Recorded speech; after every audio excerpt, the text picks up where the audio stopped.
CAPFSC 2024 का exam में अब आपके पास 15 डेज बच रहे हैं। इस 15 डेज को हम कैसे यूज करें, कुछ इंपॉर्टेंट पॉइंट्स हैं, उसको आपको ध्यान में रखना है to make sure that you should take final selection. आपके पास वैकेंसी मोर देन 1 डेकेड में हाईएस्ट ईवर है, ये 506 वैकेंसी, ये बहुत होता है। जो भी कैंडिडेट्स सीरियस प्रिपरेशन कर रहे हैं उनको कुछ चीज़ों को हमेशा ध्यान रखना चाहिए। और देखो, हम क्या प्रिपरेशन कर रहे हैं ये भी ध्यान होना चाहिए, और चीज़ें किस मोड में चल रही है उन चीज़ों को ध्यान रखना है। तो इसमें से कुछ इंपॉर्टेंट बातें जो डिस्कस करेंगे। अभी आपने देखा कि 23 का कट ऑफ आ गया, तो 23 का कट ऑफ ऑब्वियसली उस पर हमने आपको डिस्कस भी किया था। तो पेपर वन का जो कट ऑफ था जनरल का, मैं जनरल कैटेगरी का ले रहा हूँ 118.85, और आपका जो 196 पेपर 1+2 का रिटेन का कट ऑफ था, और 325 जो है वो आपका फाइनल सिलेक्शन में है। अब यदि हम देखें तो इसमें ऑब्वियसली है 2 मार्क्स कम और होगा फाइनल में, लेकिन उसको छोड़ दो, हम जो मेन लिस्ट है उसी को ध्यान में रखते हैं। एक चीज ध्यान रखो कि जब भी आप आज की डेट में कपल ऑफ ईयर्स से देखो, जैसे 2023 का ये कट ऑफ है, 22 का देखें तो 135 था कट ऑफ, ये 22 में 135.08, 21 में देखें तो 138 कट ऑफ था। इसमें आपका जो है ये 221, और इसमें आपका 226 और 345। ये इधर देखो, जो पेपर वन में ड्रास्टिक चेंज हुआ इस बार, इस वजह से कि पेपर टफ था, तो कट ऑफ देखोगे कि 20 मार्क्स का कम हुआ है।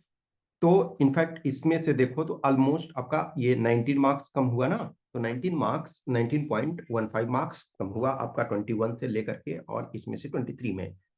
तो जो पेपर वन है, पेपर वन भी आपका इनफैक्ट इधर 2-3 साल में देखा जाए तो पेपर वन काफी चेंज किया है कट ऑफ को। 2019 से देखो, 2019 एक फेज, 2019 के पहले का देखना।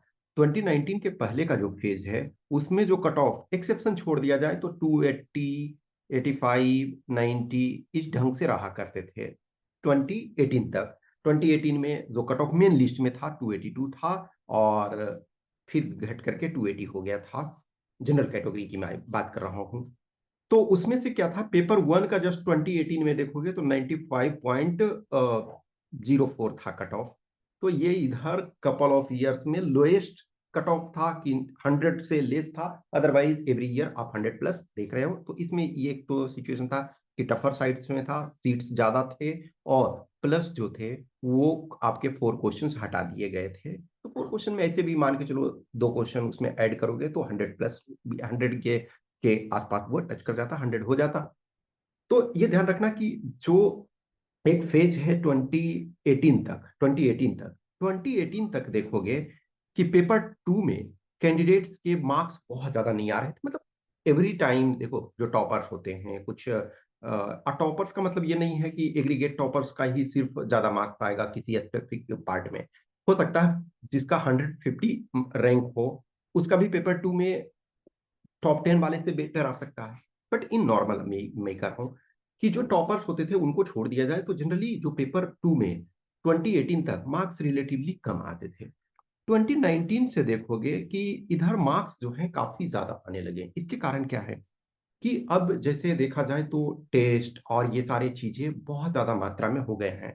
टेस्ट सीरीज से लेकर के हर कोई ऑनलाइन में इन नंबर ऑफ आपको टीचर्स मेंटर्स गाइड मिलते हैं। तो इधर 2019, 2020, 21, 22, 23 ये सब में देखो, एक चीज ध्यान रखना कि अब आपको सिलेक्शन लेना है तो ये सोचो कि हमें पेपर टू में 90+ स्कोर करना है। Exception are everywhere.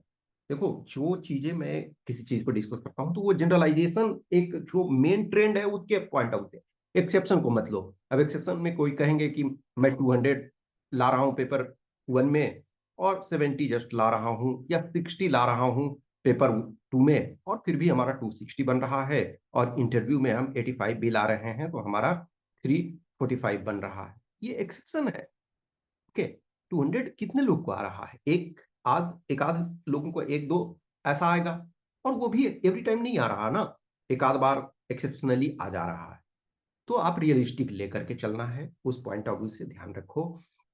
कि जो इधर कट ऑफ हमारे जो भी जा रहे हैं, तो 2019 बैच से देखो, तो पेपर 2 में आप ये ध्यान रखो कि 90 प्लस स्कोर हमको करना ही है, चाहे जैसे करो, रो करके करो, एक्स्ट्रा प्रैक्टिस करके करो, जैसे भी करके करो, आपको 90 प्लस ये करना पड़ेगा। और इधर जो आपका 22 और 21, ये 21 और 22 में जो कट ऑफ एक तरह से और भी हाइयर गया, यानी कि 345 दोनों ईयर में। इसका कारण क्या था? पेपर 1 का कट ऑफ जो है 135 और 138, तो यानी कि और 22 में 130, सॉरी 135.08, और 21 में आपका 138। तो इधर 20 मार्क्स एक्स्ट्रा जा रहा था, तो इस वजह से 20 या 18 15 जो भी कर सकते हो, उसके कारण थोड़ा सा और ज्यादा खुश हो गया। पेपर 2 में तो कांस्टेंट रहा ही, 90 के आसपास कांस्टेंट आपका वो रहा।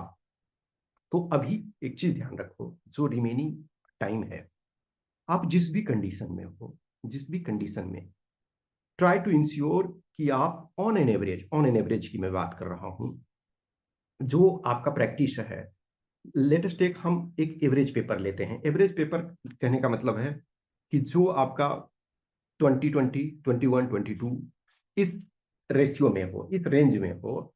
2020 देखो, 2020 में भी पेपर 1 का कट ऑफ काफी कम था, 117.34, और इनफैक्ट पेपर 1 में हाईएस्ट जो सिलेक्शन वाले में 161 हाईएस्ट था पेपर 1 में। तो नॉर्मल देखो पेपर 2020, 21, 22 ये सब में, तो आपका टारगेट ये होना चाहिए कि हमारा ऑन एन एवरेज जो है 150 प्लस पेपर 1 में आना चाहिए। ये हम उन पॉइंट ऑफ व्यू से ले रहे हैं कि आप पेपर 2 में भी एवरेज ही करोगे। अब कुछ लोग हैं कि 120 सपोज आप पेपर 2 में कर लोगे, तो यहाँ आपका थोड़ा कम आएगा तब भी काम चलेगा, लेकिन नॉर्मली कोशिश करना है कि 150 प्लस आपके पेपर 1 में आ जाए, और 90 प्लस आप टारगेट रखो कि पेपर 2 में हमारा आना चाहिए। तो ये आपके 240 होते हैं, फिर आपका इंटरव्यू जो है वो डिसाइड करेगा। एवरी टाइम जब कैंडिडेट्स आप रिटेन क्वालिफाई कर जाते हो, रिटेन तो 6.5 टाइम्स आपको कॉल करते हैं, उसमें बहुत सारे लोग फिजिकल में बाहर हो जाते हैं, बहुत सारे मेडिकल में बाहर हो जाते हैं, बहुत सारे हैं जिनके पास डिग्री नहीं होती है, वो मीन्स कंप्लीट नहीं हुआ होता है टाइमली। तो जो भी सिचुएशंस, तो कुछ कैंडिडेट्स मतलब बाहर होते हैं बहुत सारे, तो 6 टाइम्स लिया जाता है। तो कभी भी ध्यान रखना कि सिर्फ और सिर्फ आप बॉर्डर पे क्वालिफाई करते हो रिटेन पार्ट पेपर 1 में, तो आपके सिलेक्शन होने के चांसेस बहुत कम है, अनलेस अदरवाइज आप 100 प्लस पेपर 2 में लाते हो। लेट अस टेक, मान के चलो कि किसी का 118.85 ही कट ऑफ गया और उतना पर ही हुआ। अब 196 उनका कट ऑफ है पेपर 1 प्लस पेपर 2 का।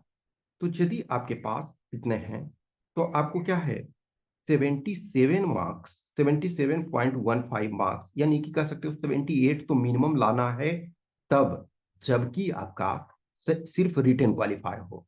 तो 78 आपने ले आया, ठीक है, तो 78 आप ले आए तो 196 हुआ। अब 196 के बाद कट ऑफ 325 है, इसका मतलब क्या है, 129 आपको इंटरव्यू में लाना है।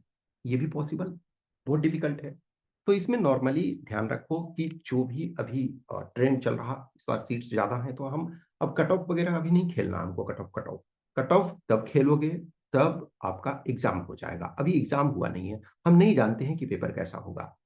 लेकिन यदि हम पेपर को देखें यूपीएससी के, तो वो अपने आप में एक जो स्टैंडर्ड है वो मेंटेन ही रखा जाता है, लिटिल लेस और लिटिल मोर। आप ये नहीं समझो कि जो असिस्टेंट कमांडेंट का पेपर है एकदम आसान हो जाएगा या एक्सट्रीमली टफ हो जाएगा, नहीं। आप देखोगे कि यूपीएससी टफ, इजी, टफ, मतलब मॉडरेट, टफ, इस सब में शिफ्ट करते रहती है स्लाइटली, कभी 10% एक्स्ट्रा टफ कर दिया, कभी 10%। और 10% करने का मतलब कोई ऐसा नहीं है ना कि बस गेट को ओपन कर दिया और क्लोज कर दिया, नहीं। उसमें से क्या है कि कुछ क्वेश्चंस को टफर साइड में दे दिए और कुछ क्वेश्चंस को थोड़ा इजियर साइड में कर देते हैं। एक ऑप्शन की अपनी ब्यूटी होती है।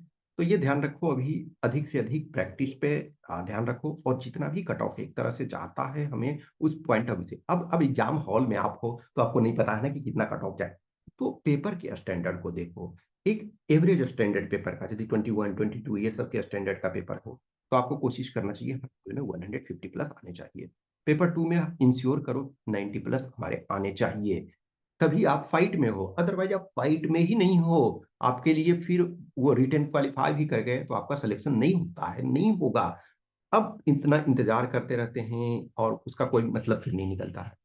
तो ये ध्यान रखो, 150 90 प्लस ये, और बाकी अपना तो अगर अदर कंपोनेंट्स होता है जो इंटरव्यू वाले पार्ट है, फिजिकल मेडिकल, बहुत सारे कैंडिडेट बहुत अच्छे होते हैं और वो फिजिकल मेडिकल में बाहर हो जाते हैं, तो एक तो कंपटीशन थोड़ा उससे भी आपका कम हो रहा है। आप फिजिकली फिट हो, मेडिकली फिट हो, तो ये इस चीज का ध्यान रखो। अब जो कुछ हो चुका है उस पर परेशान होने की जरूरत नहीं है। मार्क्स नहीं आया, कब आएगा, ये सारी चीजों का अभी कोई मतलब नहीं है। आपका जो मार्क्स है वो है, आपने रिटर्न दे दिया, फिर से रिटर्न क्वालिफाई कर गए, और फिर आपका पता चला कि हमारे मार्क्स इतने हैं कि हमारा रिजर्व लिस्ट में सेलेक्ट हो, तो क्या उससे कोई नुकसान है? नहीं, वो जो है अपने टाइम पे आएगा। ये टेस्टिंग टाइम आपका होता है, जब आप इंटरव्यू दे देते हो और उसके बाद आपका सिलेक्शन नहीं होता है, तो बहुत चैलेंजिंग मोमेंट होता है। But you have to live with that, उसको छोड़ दो, सेट असाइड। और जो फ्रेशर्स हो, आप अपने अनुसार अपने आधार पे वर्क कर रहे हो। जो कोर सब्जेक्ट है, ठीक है, कोर सब्जेक्ट, उसमें आपको जो कोशिश करना है कोर सब्जेक्ट में, उस कोर सब्जेक्ट में आप प्रॉपर तरीके से ध्यान रखो कि हमारे पास वो उसमें बेटर मार्क्स होना चाहिए। जैसे अभी साइंस देखो, साइंस एक मेजर शेयर है, साइंस एक लायन शेयर है। तो साइंस में जो आपके क्वेश्चन 28 29 30, 28 to 30 क्वेश्चन आपके आ रहे हैं, इसको आप इग्नोर कभी नहीं कर सकते हो। फिर हिस्ट्री देखो, हिस्ट्री में मोर और लेस आपके 20 क्वेश्चंस आ रहे हैं, ठीक है। फिर ज्योग्राफी देखो, आपके क्वेश्चंस अच्छे खासे आ रहे हैं। तो जो हिस्ट्री है, साइंस है, हिस्ट्री है, ज्योग्राफी है, पॉलिटी है, ओके, तो ये सब कोर वाले एरिया हैं। इन इन इनमें से क्या है, क्वेश्चन सही होने चाहिए। पॉलिटी वगैरह का क्या है कि आपने प्रॉपर प्रैक्टिस किया हुआ है, तो आपके मैक्सिमम क्वेश्चंस वो सही हो जाते हैं। तो उन चीजों को ध्यान रखो। जो लायन शेयर है, जो लायन चंक है, उसको अधिक से अधिक करो।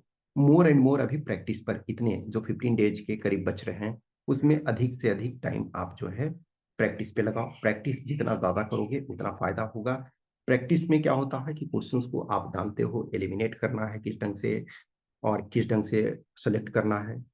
एक कनेक्ट द डॉट्स आपको करने की जरूरत होती है कि कोई क्वेश्चन देखा आपने, ठीक है, कहीं पॉइंट्स आपने पढ़ा था, उसको कनेक्ट करने की कोशिश करो, क्या इससे वो मैच हो रहा है?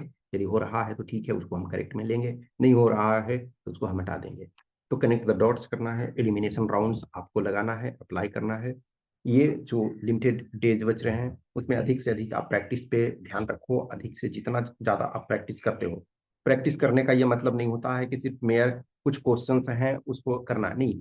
हर क्वेश्चन को, जितने भी क्वेश्चंस करते हो उसको समझना है। वो क्वेश्चंस को आप समझोगे, उसको प्रॉपर तरीका से डिलीवर करोगे, तो आपका होगा।